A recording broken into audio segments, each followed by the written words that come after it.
What's going on, everyone? Welcome to the podcast. Hope you're all doing well. This is the Cleveland Pulse podcast, and I am your host, Justin Harold. With me, as always, my co-host, Jeff Santa, and we are a quarter of the way to 100 episodes. This is episode 25, and today we'll be talking about the Browns matchup against the Eagles. Both teams, in weird spots in their division, in their conference. The Eagles are currently trying to play for a division berth into the playoffs, while the Browns are fighting for a wild card spot. So both teams are in interesting spots right now at this point in the season. One having a far greater record than the other, but still, nonetheless, both teams playing for playoff spots at this point. So, Jeff, how you doing today, brother? Good. I think this is interesting. We're doing this on Friday, the 20th. So this is probably our biggest week of uncertainty so far with, COVID-19 and things along that nature. So, things definitely will change, could change before kickoff on Sunday. I'm going to have to find a weather report here, like we talked about, but those are probably the two biggest things that I'm looking at right now, COVID and the weather. Yeah, we had a couple guys on the Browns roster. So Jack Conklin, Charlie Hewlett, the long snapper, but he was cleared. Cody Parkey, Myles Garrett has been home this week with some sort of illness. Chris Hubbard and Andy Janovich were two players that tested positive in the past 2 weeks. So we're without our starting fullback, but we had a fullback on the scout team since like the beginning of when this new regime took over. It was like the first player they signed, I believe. And then no right tackle backup. So interesting spot. The injury report is pretty, on both sides, it's pretty hefty.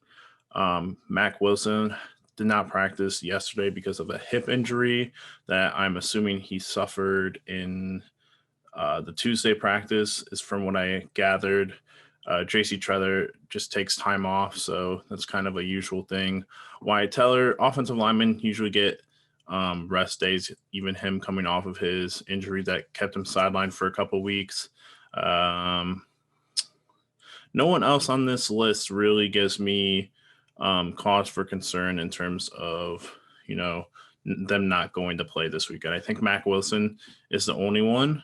Jacob Phillips, for the first time, was full for both practices, so he might get to play this weekend, which would be very helpful for our linebackers. But besides that, I mean,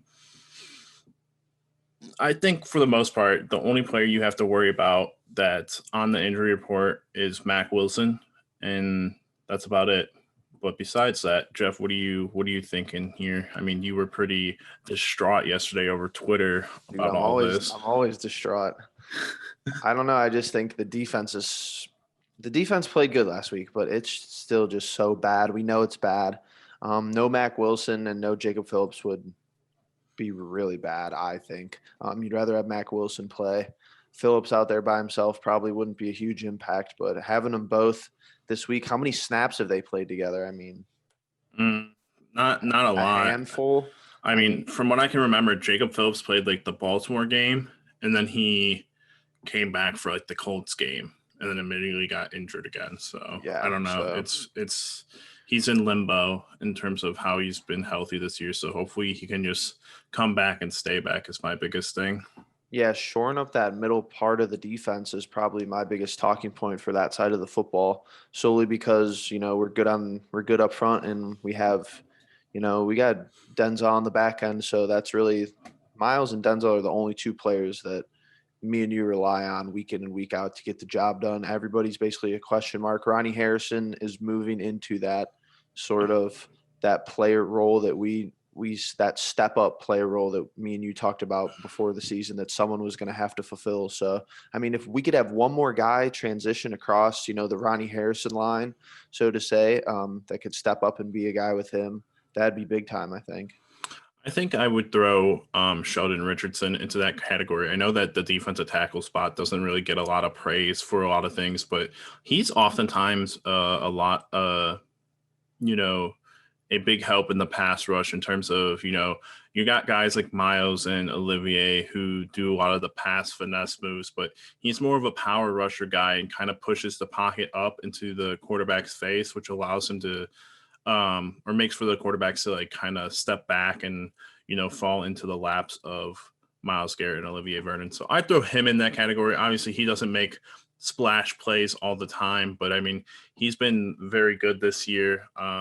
We thought Ogunjobi was going to get there too. It looked like on the early onset, but just seems like the only consistency is Myles down there. But I know what you mean with Richardson. Yeah, he's got the second most sacks on the team. Sheldon Richardson, he's got 3.5 behind Myles is 9.5. So I'm looking at this on ESPN.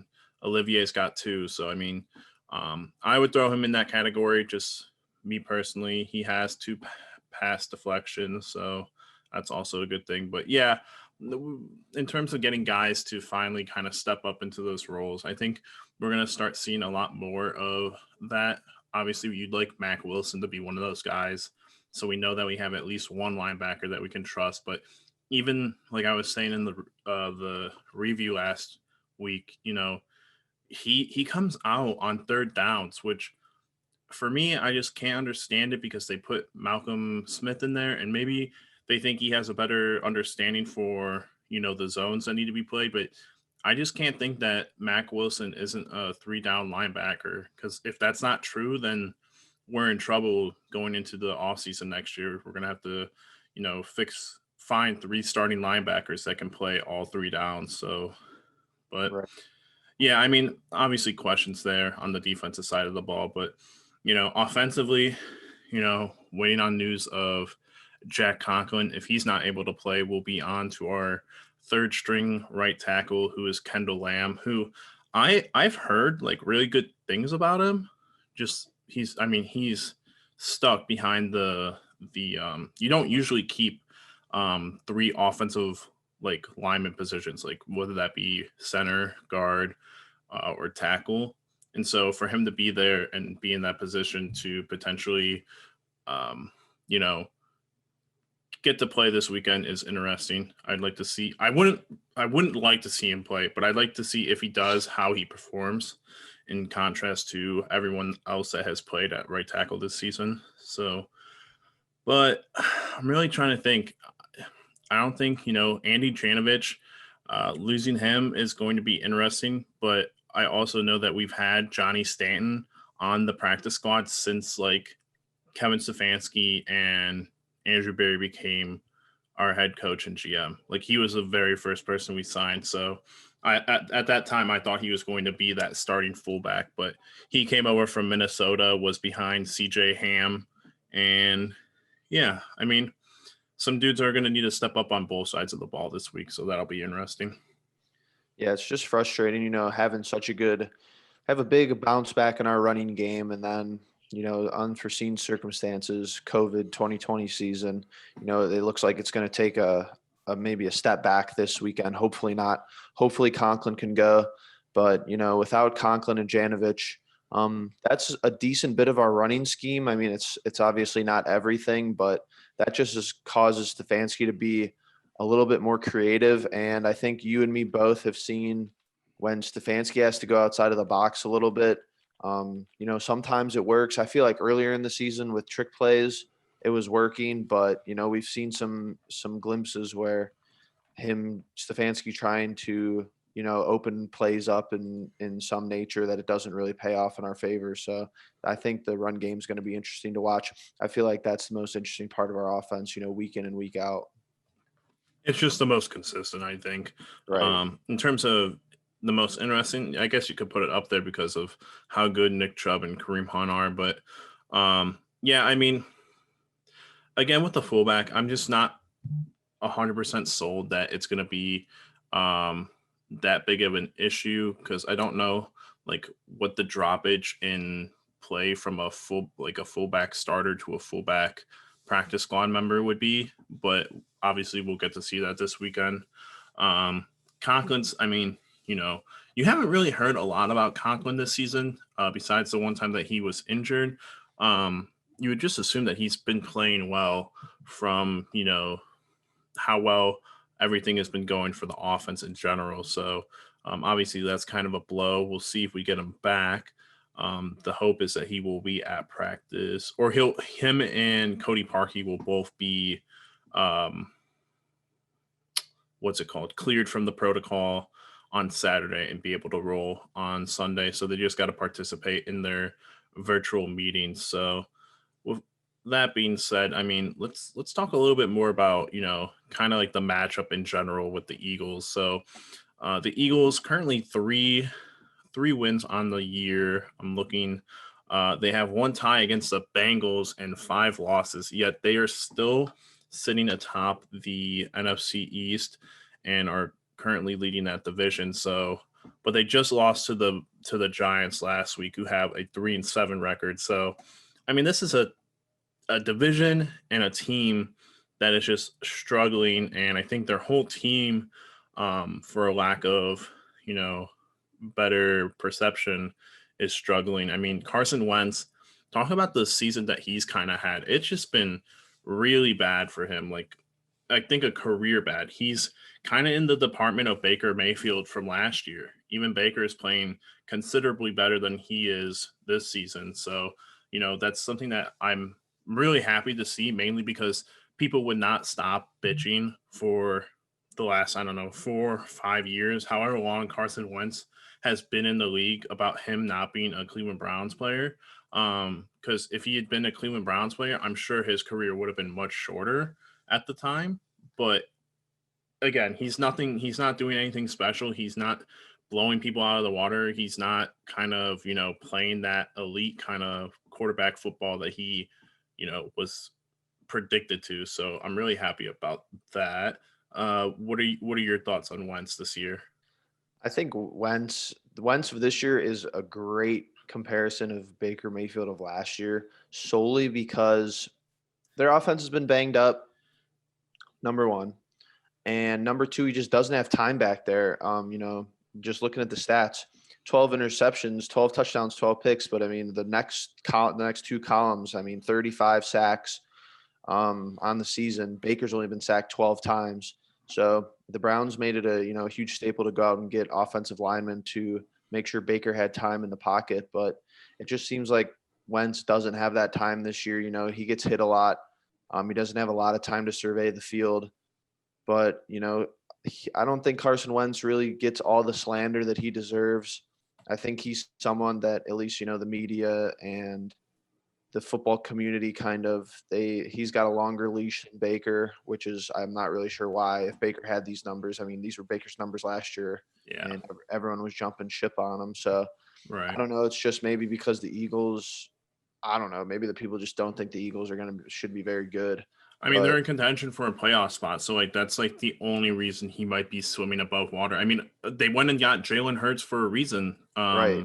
So I mean, who knows with how? I mean, I don't know what his contract situation is. I'm pretty sure he must have signed some sort of contract extension in the last 2 years or something. But I don't know. If I'm the Eagles, depending on how this season plays out, and they're not able to get the playoff berth over there, I don't know. You could be seeing Jalen Hurts being the starting quarterback next year, and them trading Wentz off to a team like Chicago, who just continues to have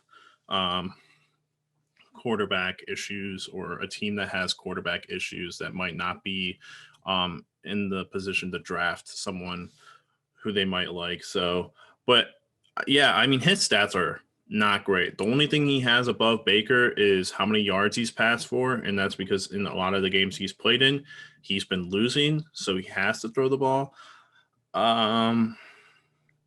This Eagles team is weird because they have some bright spots, honestly. Miles Sanders is a guy who we have to be careful with. Yeah. It looks like it's going to rain, 94% chance precipitation, 50-degree weather at 1 p.m. on Sunday, typical. Yeah. First Energy, just expect bad conditions, but he's good. He's, a little bit banged up with injuries this year. someone who has not played every single game. He's been dealing with some knee problems, some leg problems in general, but he's a top tier. He might be a top 10 back in the league, maybe, as far as his production, both ways, catching, receiving, and running. They have this Travis Fulgham kid, second year guy, never heard of him. He's a stud. Seen him play prime time. Wentz loves throwing to him. Yeah. But they've just been his emergence has been due to other players being hurt. They have Deshaun Jackson, who has played very little this season, but when he has, he looked good. And I don't believe Alshon Jeffrey has a reception this year because of injuries. Yeah, I'm pretty sure he's still on the IR, and I haven't seen anything. I looked up. I think he might have been cleared last week and just didn't get in the action. I don't know. Right. Yeah, I'll look that up really quickly. But yeah, I mean, they have a lot of guys that have over 100 yards receiving. Myles, I'll go from bottom to top here. Both their running backs are at the bottom here with 101 for Miles Sanders, Boston Scott 114. Then you get into the wide receivers. Deshaun Jackson has 155. Jalen Rieger has 159. John Hightower 166. Zach Ertz 178. Dallas Goedert 186, Richard Rodgers, 244, Greg Ward, 282, and Travis Fulgham, 443. The biggest thing that stands out to me is that there are 3 tight ends on this team that have good tight ends that have over 150 yards, which is a scary thing for the Browns' middle part of their defense, linebackers and safeties included. I did like how we played last week on defense scheme-wise, so I wouldn't be surprised to see us take the ball. My thing is, we haven't had a turnover in the last 2 games. And so I'm prepared for there to be at least 1 to 2 interceptions this game. I think, again, I'm hoping we start off with the ball, get off to an early lead, force Wentz to throw the ball, keep the ball out of Myles. The big thing is, like you said, Miles Sanders is a very good running back. I have him on a majority of my fantasy teams. When he plays, he is very effective. But I would say just keep the ball out of Miles Sanders' hands, kind of get it into that position where we're running the ball. We don't have to make too many deep throws, even though I'm still waiting for another Baker Mayfield type game where he throws for a good amount. But I'm happy with the win either way. So let's make Carson Wentz make some mistakes and throw some interceptions is my thought. I think the quick hit preview of this game is with below average conditions. It's basically Miles Sanders and Boston Scott versus Nick Chubb and Kareem Hunt. I think we get the edge there. I think you could put Carson Wentz and Baker Mayfield on an even level playing field. Just from the get-go. I think that there's a lot of things that they both do similarly. They both, they turn the ball over a decent bit. But I think we can make Carson Wentz make some mistakes here, and I totally agree. I think that whoever's defense has the most takeaways is probably going to come out on top, hopefully. So that just means hold on to the ball and make sure that Baker is in better situations offensively than Carson Wentz is, especially in the passing game. Yeah, and I mean, their defense is actually pretty darn good at getting to the quarterback. So, again, with Jack Conklin being out, that'll be a thing to look for in terms of just, protection-wise and all that. They got Fletcher Cox and Derek Barnett, who are 2 very good pass rushers in my mind. But, I think Myles Garrett plays. He's going to have – I could see him getting a strip sack and getting multiple sacks on the day. And then, it'll be interesting. I'm looking at this roster right now, and I completely forgot that the guy that I couldn't remember his name earlier on in this season, Jernard Avery's over there. Rip to that. But, all honesty, wrapping this up a little bit, I just think that we have a better team in general over here. I just think that we're gonna, kind of roll this team over. You were very skeptical yesterday over Twitter. You kind of changed your tune a little bit, Jeff, but just telling you the truth. Injuries and such. Well, yeah, but there's a lot of statements here. Myles Garrett don't play. If Yeah. Myles doesn't play, we lose this game. I'll tell you that. No. Yep, I'll tell you that right No. now. Yes, We we're not can gonna have any still. push in the backfield, and if it's not raining, No. Wentz is gonna be, if he's got time back there, dude. We're so unenthused on the defensive line. Besides Myles Garrett, Olivier plays one quarter. Porter Gustin's good for 15-yard penalty, personal fouls. Claiborne, haven't seen him in weeks, and Sheldon Richardson, and where's Ogunjobi? Sheldon Richardson would be our best defensive lineman if Myles Garrett don't play. I mean, I still would put money on the fact that if Myles Garrett doesn't play this game, we win. No way. Like, they're not, like, the Eagles are not a good team. They're not like, good. You were worried about the Texans last week, and rightfully so. But I mean, the way our last two games have been, we're basically catering to their division, only scoring in bad conditions. I mean, we don't have a passing touchdown in 2 games.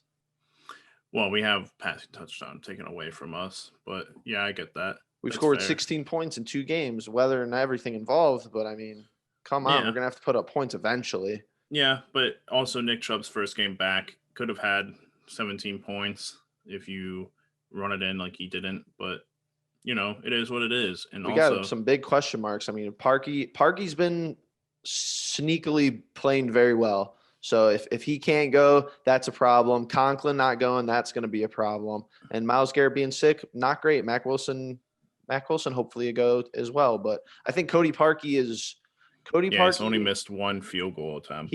That game, obviously you could say that game was 17-7 against Houston, but him making that first field goal was very, very huge in that game, just as far as momentum, even though it was only 3 points. Yeah. I don't see it. I don't see any threat within the Eagles. I mean, I could be wrong. I could get completely slapped in the face this weekend, but I just don't see it happening. They lost to the Giants, and they've tied with the Bengals, and I don't know, man. I just don't see it. The biggest glaring stat from looking on ESPN at them is that they've given up 35 sacks. So if you take away that number, if you take that number down to whatever Baker's at, Baker's has been sacked 12 times. Carson Wentz has been sacked 3 times as much as Baker this season. If Myles Garrett doesn't play and you take that factor out of the game, I just think that could be a huge deciding swing, just because of COVID illness, whatever. Yeah. My thing that I'll pitch to you, Jeff, about Myles Garrett in this season, the dude's not going to miss a game that he doesn't have a significant injury. Like this thing that he has an illness, like if it's not COVID, then he'll play. Yeah. Well, yeah, that's what I'm nervous about. COVID positive test. But like he would have taken the test and he would have found out by now if he had COVID is the thing. Yeah, but depends. When was he ill? Was he homesick yesterday or was he homesick Wednesday? He went to the facility Monday or Tuesday, said he was feeling sick. So he would have gotten the test Tuesday or Monday.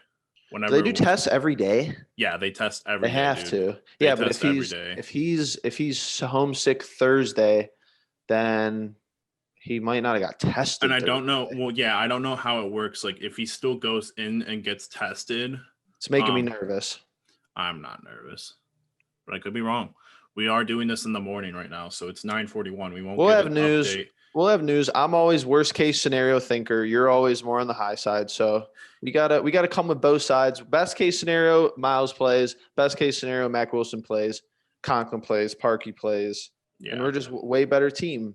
Yeah. We're way better team regardless, but that doesn't score. All right, and now I'm going to start predicting low scores, and they're going to be shootouts. So I'm going to say Myles Garrett plays 14-10 Browns. Myles Garrett doesn't play 14-13 Eagles. I'm going to go 24-10 Browns. I think that's a reasonable game with well, I guess there's 1 field goal in there. Maybe 21-10 for the Browns, depending on Parkey. But yeah, 24-17, depending on weather. It's supposed to be raining. Yeah, 24-10. I think somewhere in between that 24-14, 24 for us, I think is a given. And I think 14-10 is what the Eagles get, depending on weather. So, but I mean, what else you got for this one? Anything? Just get in the backfield. Honestly, get in the backfield and just make Don't sure drop the Myles ball on might easy interceptions. that too. I mean, you shouldn't even have to talk about that, but just make sure that I mean, our running game has like we disguise it well, but our running game has been not very good. It really hasn't. I mean, Duke Johnson, that was a pretty Running good game. defense? Yeah, running defense. Yeah, Okay, yeah, okay, yeah. okay. Sorry. Running You're good. defense game. Our offensive running game is the best part of our team. Yeah. But Miles Sanders, I mean, he's no bum, and another guy. This is the third week in a row we get another guy who has a good advertised good to great arm, but is still very mobile out of the pocket. He's not Deshaun Watson mobile. He's more comparable to Derek Carr. I would, that those are two guys. He's a tall runner. Yeah, but he's mobile, so I mean, we didn't do a great job against Derek Carr, but I think if we could contain the running game and get in the backfield, make them feel pressure, I'm excited to see Joe Woods blitz schemes this week because I think they should be early and often. Honestly, who cares if we give up big plays down the field? We're probably going to give up big plays down the field anyway if they could throw the ball. So those are my two big keys: limit the run game and get Carson Wentz on the ground. Yeah, I would just like on the defensive side of the ball, I would like to see great schemes and great play out of those schemes. I think if you just play to what Joe Woods is calling, then all things should be good. I think, last week we did miss on a big sack opportunity. You kind of just need to connect on those. You kind of have to just finish the tackle and finish those kind of plays goes along with the interception. I mean, if the ball hits you in the hands, there's no reason for you to drop it. It's been the number one story of my dad's life whenever he told me anything. I mean, hey, ain't no wide receiver or tight end over here, but I mean, right, still was a message that I got every day. So still no interceptions in my career. So unfortunate. But yeah, anyways, offensively, another great running day for us, I think, depending on I don't know how good their run defense is, but as long as we get and maintain the lead, you'll see another 100-yard rusher out of someone. That's my take on that. So, but Jeff, you all good then? Yep. To be on the lookout, Browns fans, for injury news, update, and COVID reports. We'll try to be getting them out on Twitter, as we find them, as we see them. Absolutely. So, all right, everyone, thank you very much for watching and listening. So actually just wanted to shout out that we had a video come out about the Cavs reaction to them drafting Isaac Okoro. And I think that was the first time we've really gotten Browns feedback from or not Browns feedback, but Cleveland feedback from Cleveland fans. Obviously, it was possibly one of our most negative viewed videos. It was legit a in the moment kind of live reaction. I got breaking news. Breaking news. Myles Garrett on COVID-19 list.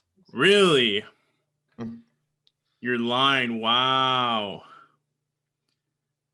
That's incredible. All right, let's talk about that.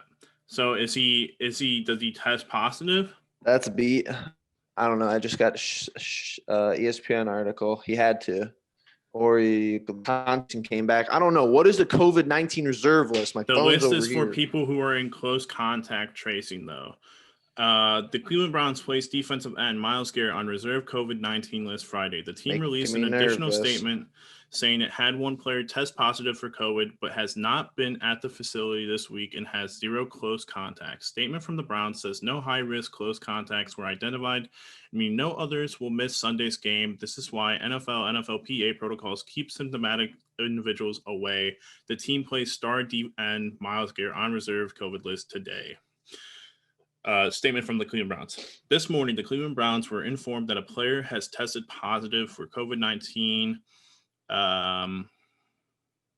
Contact tracing has been conducted and the individual has self-isolated. He has not been in the facility all week, and 0 high-risk contacts have been identified. Our facility remains open, and our practice time for today remains as scheduled. As part of the NFLPA intensive protocols, all meetings this morning will take place remotely. The team will continue to consult with the league and medical experts on any appropriate next steps as the health and safety of our players, coaches, staff, and entire community remains our highest priority. So he did get COVID. Right? That's what that says. Because that's a statement from Garrett has not been at practice this week after feeling ill per Ian Rappaport. He is Defensive Player of the Year candidate entering week 11 with 31 tackles, 9.5 sacks. So, hold on. But I'm confused because he was not in the building all week. I thought he was in the building Monday. Yeah, but Monday they didn't have practice or anything. They had like meetings, I believe. The team released an additional statement saying it had one player test positive for COVID, but had not been at the facility this week and has 0 close contacts. So let me just go to Twitter really quickly and see. All right. So Daryl Ryder, he is out Sunday. Nice. All right. So we have something to talk about now. So, Jeff, you're the resident we lose this game guy if Myles Garrett doesn't play. Yeah, I think we do. You confident with that? Yep. So that'll mean Olivier Vernon and probably Adrian Claiborne will be starters. I think Miles Sanders gets a big upgrade from that news, and I think Carson Wentz his Carson Wentz stat line just got boosted by probably one less turnover, probably one touchdown, and probably 100 yards. Well, going back to that point about Joe Woods, I think you'll see a lot more blitzes now. I don't know what we're going to do. I don't know what push we're going to get in the backfield now. I don't know. Who's going to start? Claiborne. Probably. Vernon had one game where he got 2 sacks in like one series or whatever. So we haven't seen him since. The man can turn it up on occasion, so he's going to need to. But you know what that means? That means that he's going to be out for the next game as well. I don't know. I don't know how it works. If you get negative tests, though, like you were saying earlier. Oh, but isn't it unless it's 10 days? But I don't think the NFL is doing that. I don't think the NFL has a day thing. That's colleges, because some of the colleges are wild. The Pac or the Big 12 or the Pac-12, if you get one positive test, it's 21 days you're out. They don't even retest you. I'm trying to look here just in terms of finding more out about how it might work. He's definitely out for Sunday. Yep. Obviously, again, I'm putting it though that I'm not worried because this team sucks. Obviously, it'll affect us. The dude's a Defensive Player of the Year. I just don't think that, if anything, we'll still win this game. I just don't think that we'll have as much pressure or sacks than we would have with Myles. I hope you can still find a way to claw out a win here, but I mean we've been pulling out wins at First Energy, so I mean that's a good sign. But this is probably the best 2-game stretch could have happened besides the Giants Jets, Eagles Jags. That's probably the Jags the Jags worry me more than the Eagles do sometimes. No, the Eagles are just like bad, but the Jaguars have been playing like against teams that like they almost beat Green Bay last week. I don't know. It's weird. We'll see how they play this week against the Steelers. Yeah, well, that's probably going to be a blowout, but yeah, that's a blow. I won't lie, that is a blow. Good on him though for stating that he was feeling bad. I'm just really surprised that the test came in this late, or which test that was. That's a Wednesday. Well, I don't even know. It doesn't even make sense. No, it really doesn't, because I'm pretty sure he was in the facility Monday and Tuesday, and on Tuesday he was like, I feel like sick, so they sent him home. So he would have gotten a test Monday and Tuesday, and the Monday one would have came back like these things come back in a day though. These are 24-hour Yes, tests. yes. I just think the So, reporting's probably not great on it. well, yeah, and then this is the first time like this just came out of the blue, and it's like, yeah, he has COVID, or I don't even know that he has COVID. It's like it's so like Because if weird. he wasn't in the building yesterday, then I don't know. Do they send people like, does he get tested like at his house? Like, I don't know. But my thing is like they dance and the Browns have done this with like almost every time we've had a COVID just like say who situation. it is, right? And say like he's positive though, because like Yeah, the COVID-19 reserve list, like that is like a whole bunch of things. Just have a okay, people that have COVID list. Kevin Seifert of ESPN, the Myles Garrett situation in Cleveland is instructive. Had general illness symptoms early this week, negative of COVID-19, sent home and isolated per NFL protocol, returned positive test today. Early isolation, oh my God, isolation, minimized chance of spread or high risk close contacts. So he has COVID. All right. All right. He has a positive test. So Yeah. what if he goes negative? What if he gets tested today and goes negative? And what if tomorrow's tests, what if he But gets the two thing is, negative like back to back? the world rule for COVID has been 2 weeks. Unless I've missed something, uh, Chris Hubbard missed last week. Did he not? He missed last week, and he's going to miss this week. I don't know how the NFL is doing it because, well, I guess that was Nick Saban though, because Nick Saban went positive, negative, negative, and they let him coach that 1 week, didn't he? Didn't they? The college way of doing things is so weird. I don't It's all agree just with not the it. same. Yeah, I don't know. This is a situation to watch for sure. I mean, I'm sure they'll keep us up.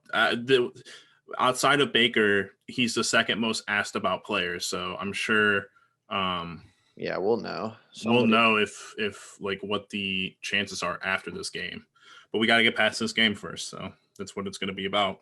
Yep, I've had a bad feeling about this game since preseason and since this week started. So this isn't surprising, but adversity. The Browns we're friends with adversity. So How cool is that? That I said that he'd play this game, and that's typical. immediately right when That's I tried typical to of you. end the podcast, that news People are comes gonna out. think I got insider trading or something. I just got my phone on me right now. I saw you mute your mic and look up like someone was talking to you. Yeah, my mom walked in. Your mom was talking to you. I was like, did She was someone like, hello. some one of your inside reporters like came in to bust in and tell you the news, and they're like, hey, you gotta get this out. It's Yeah, like, shout out Barb. She was on it. that's awesome. My dad texted me, but like I have my phone down usually during these. So, but like when you said that, I flipped it over, and yeah, he sent me the same text. So, it is what it is. Yeah, you got to roll with the punches. Yep. Thank God that the Nick Chubb, Kareem Hunt availability is 100% because that's what's gonna keep us in this game, and hopefully the Browns are learning to play in these kind of just bad weather scenarios, and they're getting better and will outplay teams. So that's all we Yep. can hope for, and hopefully people on the defense step up. That's all we can ask for. So. Have to.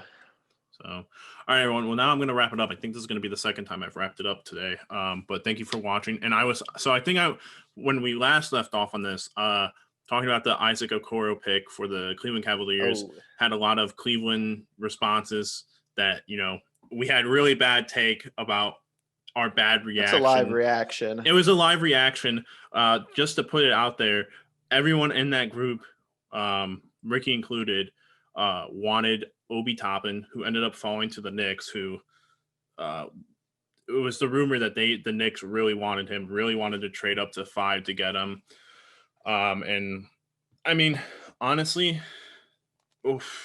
from what me and Jeff have gathered, the only real problem that I have with the dude is that I think it's harder to learn how to shoot a 3-point jump shot later in your career than it is to learn how to play defense. Because I mean, at this point, so let's say I don't know how old he is. He's 20 or he's less than 20. He's less than 20. He grew up in the era of Kobe Bryant and guys who can shoot the jump shot and guys who play small forward. And I mean, let's say in 2010 he's still watching. I mean, at that point you got to start like realizing, all right, the league is kind of heading in a different direction. You can't just be a one-dimensional scorer. And the jump shot, from what I can gather, is just like people try to correct their form and it never goes right. I mean, if you look at Giannis is such a one-dimensional offensive player. Great, he's good on defense and he's a star. I don't know that we're saying Isaac Okoro is going to be Giannis Antetokounmpo 2.0, but hopefully his defense is just kind of like that boost that the Cavs need in general, just on their side, because the starting five now is probably going to be Garland, Sexton, Okoro, Love, and Drummond. And so, I mean, with that group, he doesn't really need to be a scorer, but that was just kind of like our thing.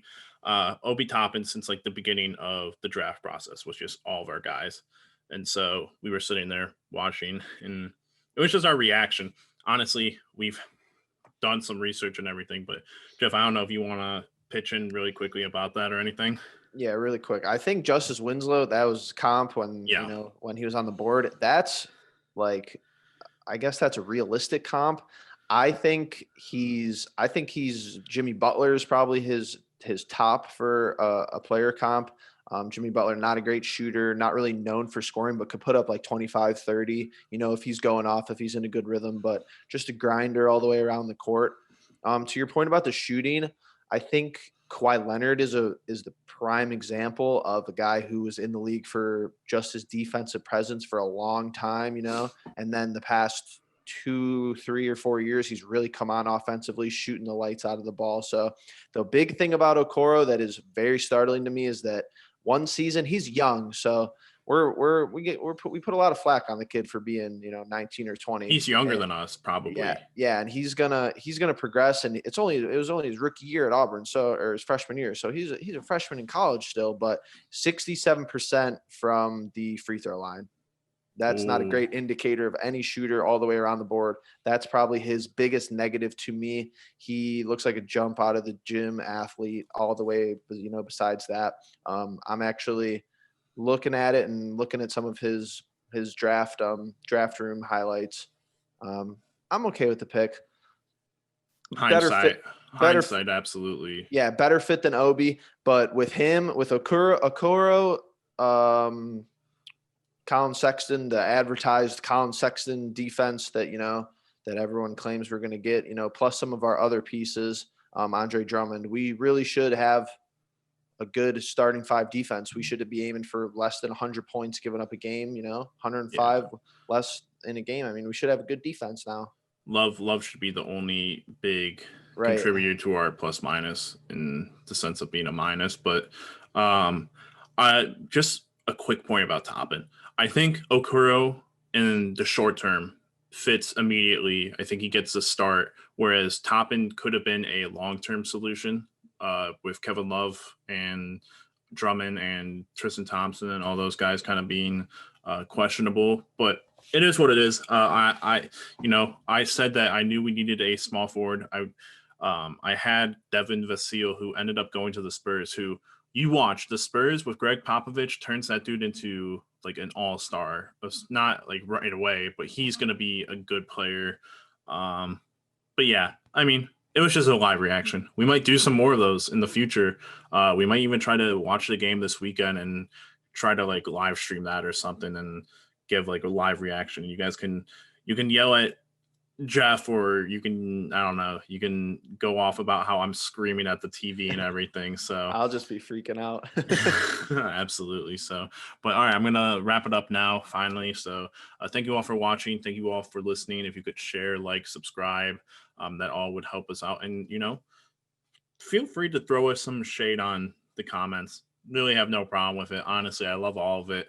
I don't take any of it personally, and Jeff's pretty good about the analytics stuff. So I mean, he'll give you the facts straight up, and I'll try to be a little bit more of the positive guy. But I mean, at the end of the day, I do agree with a lot of the things Jeff brings up at sometimes, even though he is a little bit on the negative side. But he's all good. He's my brother, so I love him for it. But thank you all, and we'll catch you in the next one. Peace.